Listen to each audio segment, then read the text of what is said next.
5:11 now. It's been almost 2 months since near-record flooding tore through Frankfort and Franklin County. While much of the county looks to be back to normal, you can still see some scars left by the storm. Tyler Melito is live at Buffalo Trace Distillery as staff members there work to get a staple of Kentucky's capital city back to normal.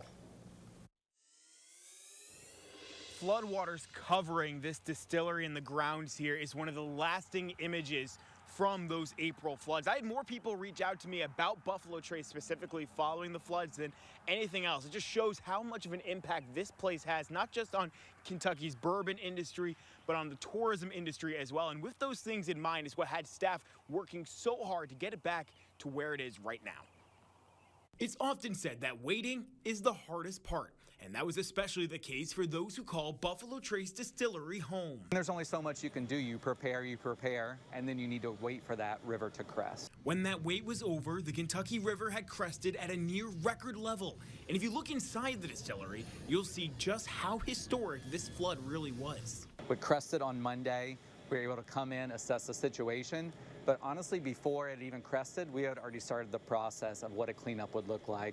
You know, preparing contractors, our team members, getting everyone in here to get ready for that inevitable cleanup that is going to come. So much has changed with this place from 1978 when the last record flood happened to 2025. Yeah.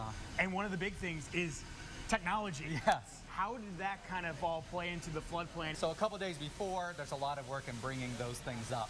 But yeah, you mentioned a lot has changed. I mean, where we're at now is a boiler house. These would have originally been coal boilers powering the distillery and the steam here. Wow. So we've moved on from that a little bit, but this is another place that's definitely affected by the water since we're right against the river. With Kentucky Derby 151 just 4 weeks away, distillery staff were on a mission to get things back to normal. Knowing that tourism drives visitation here, that was top of mind for us to make sure we could have visitors back to support the local restaurants and shops and everything happening in Frankfort. And people from all over were ready to lend a hand. I cannot believe how many people reached out that called us, social media, emailed, that wanted to come and help with the cleanup. Like the physical cleanup, they offered to do anything. And I think that's just such an amazing part of what Kentucky is. This flood, historic, like we've been saying multiple times. Yeah. It adds another chapter to the history of Buffalo Trace.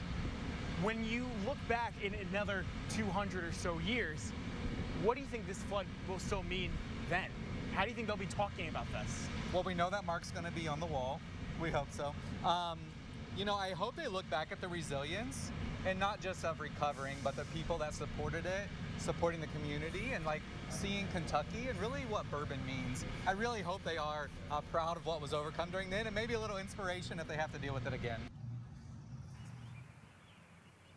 And Buffalo Trace officials say that they are about 90% fully back to normal from where they were before those floods in April. But despite that, they are still giving back to those impacted by the floods in April, as well as last month's deadly tornado in southern Kentucky. And that's another thing they hope is part of the lasting impact of how Buffalo Trace responded from this flood, is that their willingness to give back. And you can be a part of it with the Pour It Forward Kentucky charity fundraiser. You can use the link inside this story on fox56news.com. They have a lot of cool items up for auction, but you gotta act fast. The auction closes on Thursday at 10 a.m. Eastern. Reporting live from Frankfort, Tyler Melito, Fox 56 News. Justin?